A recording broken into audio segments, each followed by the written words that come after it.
Hello, welcome to the webinar about DocCom's new features. I'm Barbara Lewis, the Managing Editor for DocCom, and I'm here today with Christoph Detweiler. Chris? Hello, it's a pleasure to be here with you, Barbara, and all these attendees. And you want to tell a little bit about yourself? Yeah, so I'm an associate professor of medicine, and I am one of the creators of DocCom, and my part in the creation of DocCom is the whole technology and the videography and putting it together as online modules. So even though I'm a physician by training, I made my career in the creation of online resources for medical clinical education. Okay, thank you. The webinar will last about 30 minutes, and the recording and the PowerPoint will be available on the DocCom website shortly. If you have any questions, you can type them into the chat box located in the panel, and if we don't have a chance to get to your questions during the webinar, we will respond afterwards. So there's a lot of you that are subscribers on this webinar, but about half of you are not subscribers, and I guess just interested in DocCom and what our new features are and what we're doing. So I'm going to run through some slides very, very quickly about DocCom. We were founded in 2003 by the Academy on Communication and Healthcare and Drexel University College of Medicine. We obtained a grant from Arthur Vining Davis Foundations. We were launched in 2005 and began offering medical education, CME, last year. We have approximately 90 institutional subscribers, 25,000 subscribers total. We're in 13 countries. We've been translated into 3 languages so far, with Spanish coming very shortly. And we have been written up in 6 journals that have talked about the benefit of using DocCom in learning. So I'm sure that I don't have to tell you all about the importance of communication skills, but here are several of evidence-based information on data that we have on the value of communication skills. They improve medical outcomes. Good communication skills decrease malpractice claims, enhance physician and provider satisfaction. And since we now have mandated patient satisfaction surveys through HCAHPS, we found that communication is also improving those scores. So just a quick overview, we have 42 modules, approximately 1 hour in length, each of them, 400 realistic videos. We'll talk today a little bit about annotated videos, which Christoph invented and has done a great work with. Assignments, our assessment questions are both essay and multiple choice. We have a grading matrix, lots of new features in grading, resources, and curriculum guides for faculty. Our subscribers started with medical schools, and today about 50%, over 50% of our subscribers are medical schools. However, our fastest growing segment are residency programs. We also had one master's program this year that joined us. We have lots of testimonials that are on our website if you care to go there and take a look at them. So let me give you a quick tour. We have the 42 modules. 4 of them are basic modules. You might see this one down here, Balance and Self-Care with John Christensen. We did a webinar with him a couple of months ago, and if you're interested in how to teach about balance and self-care, check that out on our website. You can listen to a recording of the webinar. Then we go into the essential elements, all about, of course, all of these are working with the patient.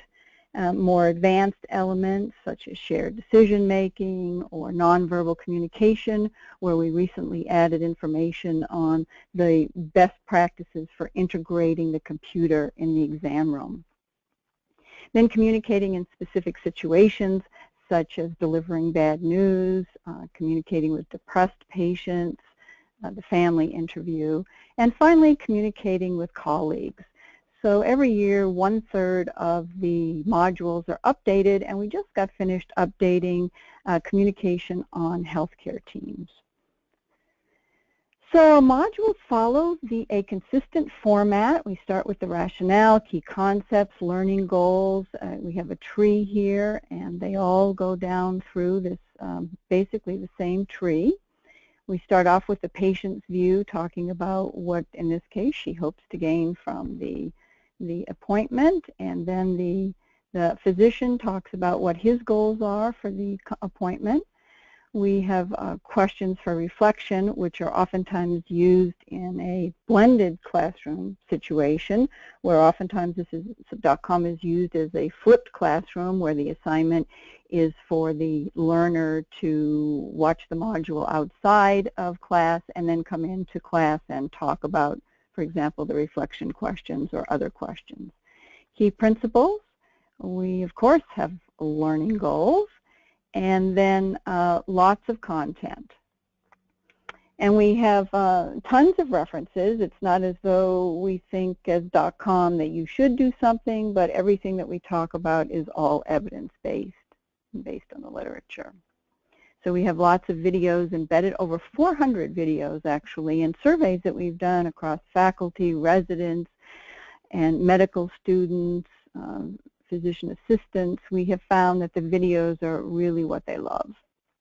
So now I'm going to turn this over to Christoph, and he's going to talk about our special and our new features that we have. Christoph? Are you on mute? Now I'm unmuted. Okay. And I have my screen ready.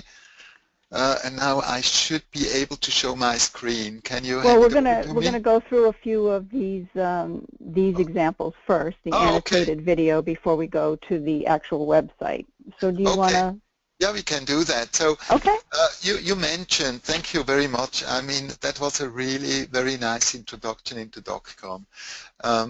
Look, when I came up with the annotated video, it was new. Now annotated videos are not new anymore, but I developed this in '98, and the idea was to add meta information to the videos.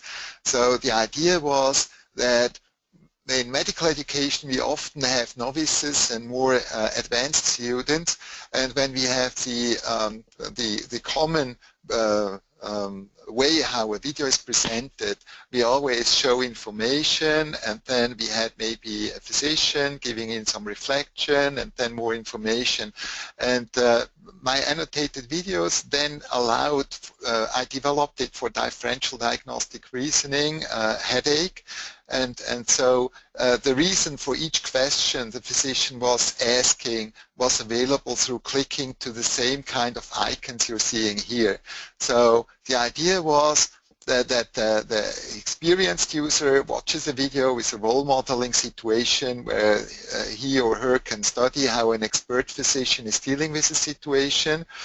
But somebody who's thinking, why is he or she asking this question, clicks on this special icon. This is a video icon. The main video stops, and then a comment video appears, and the expert tells either street smarts or pearls of wisdom or the reasoning. So this allowed to add the whole meta level of expert information to the underlying video. And Dennis Novak, who really is the guy who is our Associate Dean for Medical Education, and came originally up with the idea to create DocCom as like a textbook of the 21st century, using videos and text all online. When he saw that, he said, oh, with this technology we can really create something to convey what he wanted to convey when it came to communication skills. So the annotated videos are at the heart of every DocCom module, almost every DocCom module. Next. And of course you can see with what is highlighted here that this is exactly what they're talking about at this point. And then as the conversation moves on, that yellow highlight continues.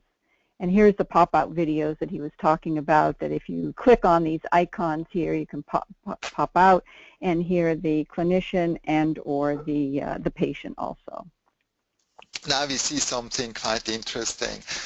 In the first versions of the annotated videos, they were hard-coded, so it was just programmed hard. And then I found that it would be nice if the editors could also edit the annotations, and created an editor. And when I had this editor available and everything was in a database, I saw that there is a potential to turn these annotated videos into assignments. So where we can test if somebody can recognize when one of these coded sequences within the video is happening. And this is an example for that. Here we used the video that we did that we didn't use in the original module. In this case, in module 6, Julian Bird, an excellent physician, role models how to use empathy and other relationship skills during the medical interview. But we also did then record one example where he did like a mediocre version, where he did not provide empathic comments, even there were opportunities to provide empathic comments. And so I was able to turn this into an assignment that says, click whenever you find that this physician does not provide an empathic comment, even so it would be a great opportunity to do one. And I really invite you to try this out. You just go into module 6 and test understanding. And when you are, and this is what we see then in the new features, if you are an administrator of a group, of a DocCom group, you will be able to see exactly how your students were solving this task. It's quite fascinating, and I show you on live examples. I just had this class this week, and I will show you my students kind of how they work this task. Next, please. And we also use this with residency programs too. And one of our subscribers used this with his new residents that came in, and he assigned it this empathy test right after this empathy understanding test right after the match in March, and then he assigned DocCom, including this module, and then they took the empathy understanding test again, and their scores were much, much better. So we've seen an improvement in understanding empathy with this module Barbara, 6. Just let me say here very shortly, you know, I was very thankful that Barbara saw the potential of this new technology and really found the energy to find a residency program to test it out. But now it's clean and absolutely integrated in DocCom. So whenever you go there and you can see how the students are doing. And what Barbara was talking about was a previous step before we integrated it into DocCom. Now it's at the hand of all of you, available for you to be used. And this one as well, we were just looking into where does it make sense to use this kind of assignment. And in this example, we used pictures where a standardized patient shows different emotions, and we show it 3 times. First, she shows the emotions anger, confusion, withdrawal, fear, grief, and feeling safe, 5 seconds each, and then 3 seconds. And we can just test if somebody is quick enough and can recognize the emotion that are depicted in pictures that are shown for just a short moment. You are also invited to test it out. It's available in DocCom Module 14 when you click on Emotions Tester. And you are also able, and this we look at next, how to survey how your users were doing with it. This is one thing, the patient portraits, where we were very kind of proud that we were able to do that. You find this in module 30 on the patient interviews, but it's interspersed in the whole module. So here these are real patients. And each of these real patients answered 22 questions, like it is a module on substance use disorders, and they answered questions like how were you able to quit? And how was it when you were quitting? And how was life without abusing these substances? When you look, the second one in the row on the left is Cliff. Cliff, he is a physician, he's a family physician, a very brave man. He had substance use problems and is very frank and clear about what happened and how he faced them. All of these patients, this is so true, and we can stick with one question. We can show, like we click on the right side, like what made you able to quit?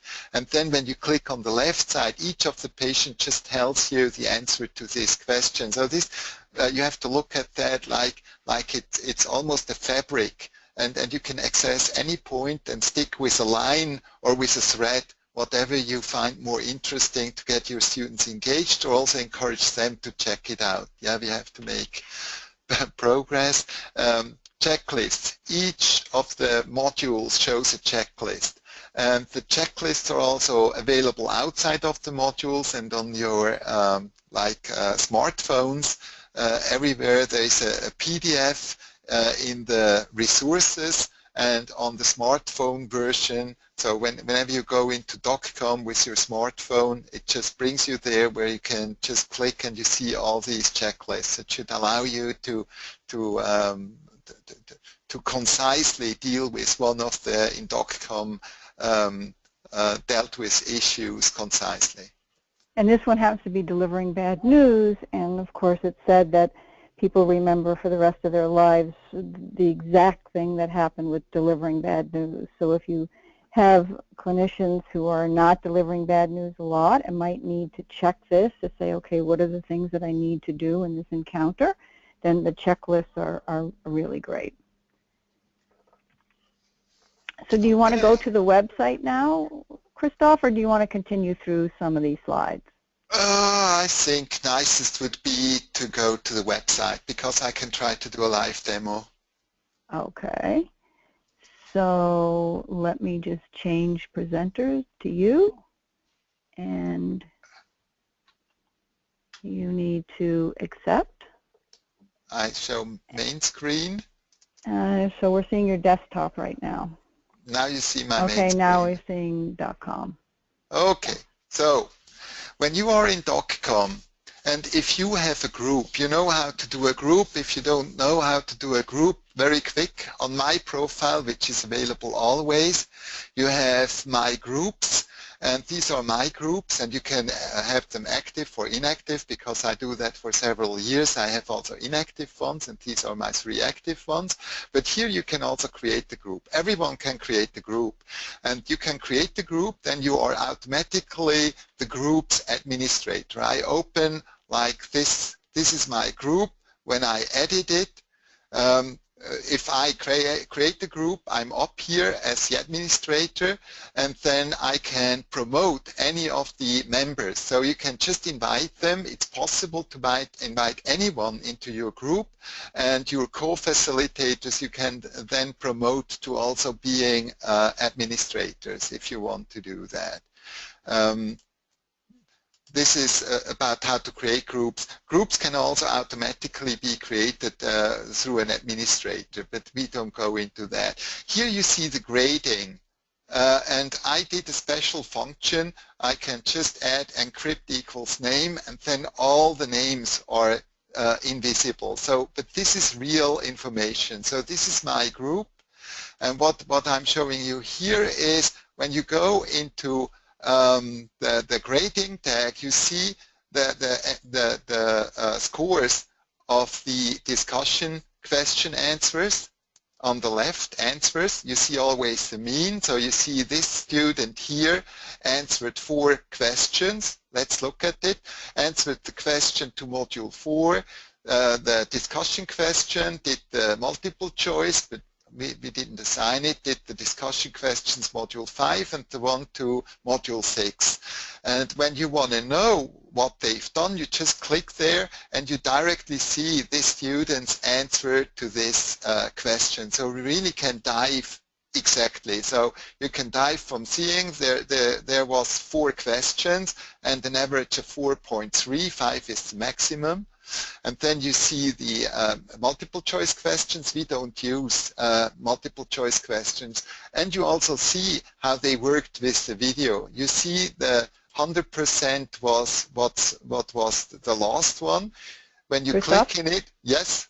Yeah, we just had a question come in, and I figured I would just throw it out right now.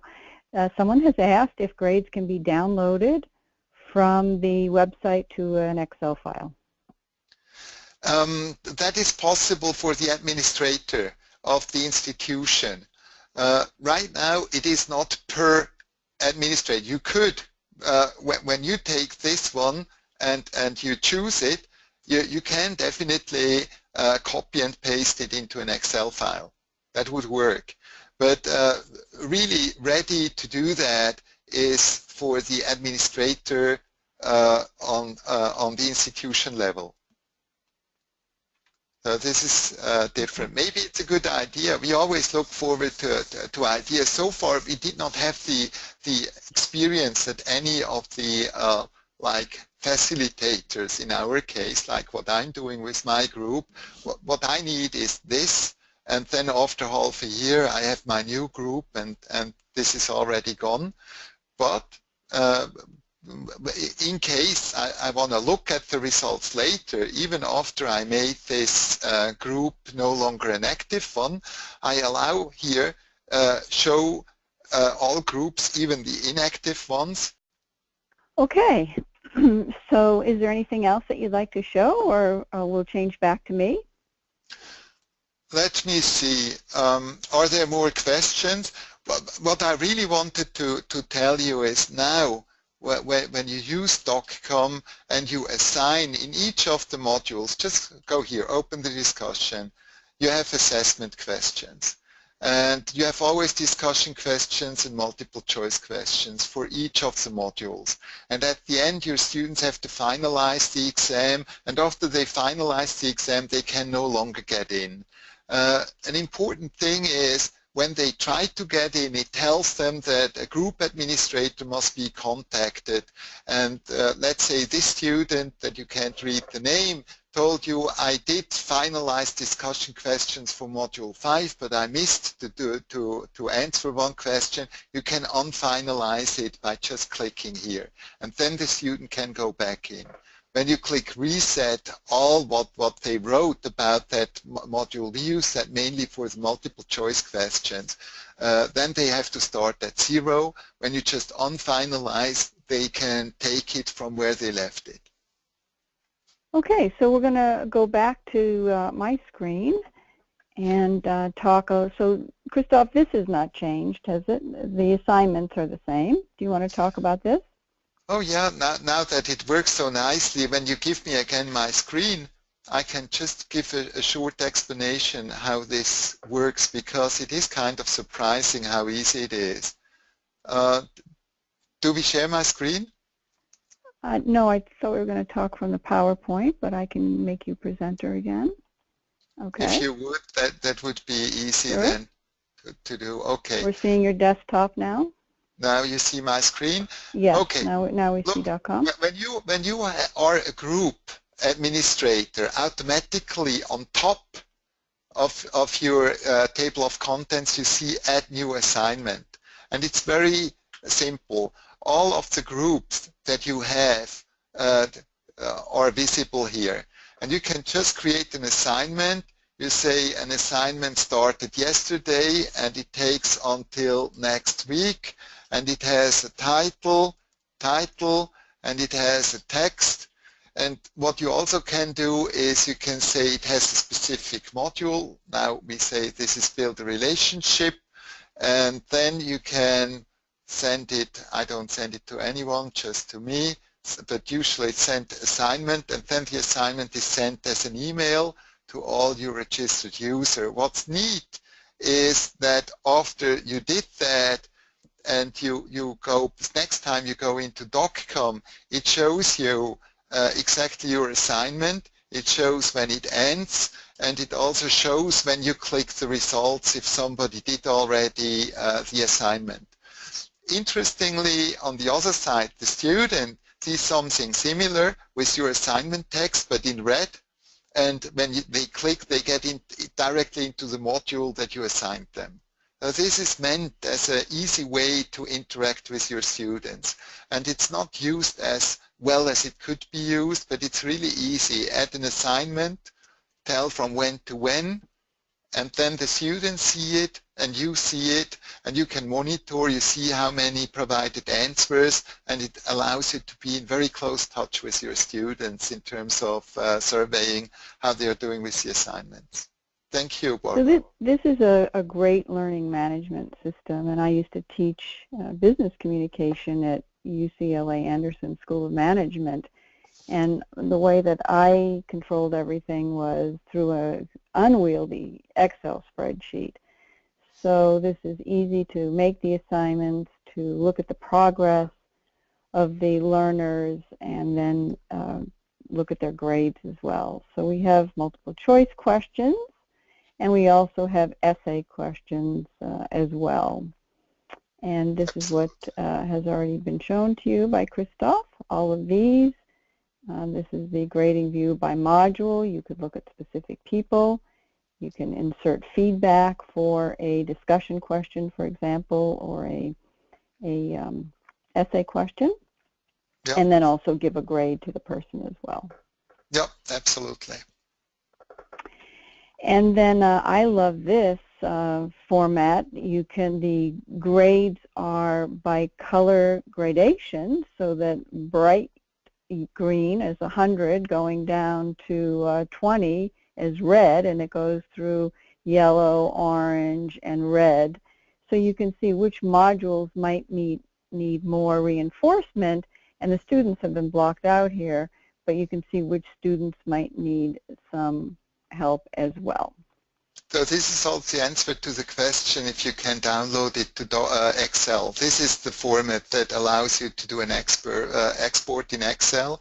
And when you hover your cursor over these colored fields, it shows you more information about what student, what are the results when you do it in the live version of DocCom, not here in this image on Excel. But when you keep your cursor over one of these fields, it tells you the information you want to know. Now we have 2 minutes left. We have 2 minutes, right? So we have a lot of resources. These are curriculum guides and course guides, syllabi that can be used as well. For example, here's a syllabi. This is on Tuesday, the time, the location, the objectives, which module, what the discussion questions are going to be about, and then this goes out to this is for the faculty to use to plan the classroom. So I thank you very much for attending today. We do have a video on the login page of DocCom on how to use DocCom, and also we have a document if you're interested in the electronic version of how to use DocCom as well.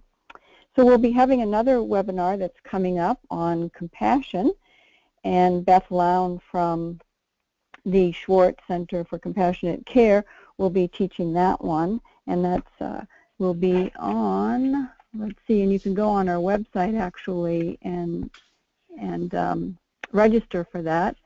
That will be next week at 4 p.m. Eastern Time, 1 p.m. Pacific Time on Thursday the 17th. So thank you, everyone. And please let me know if you have any questions. Thank you, everyone. Thank you. Thanks.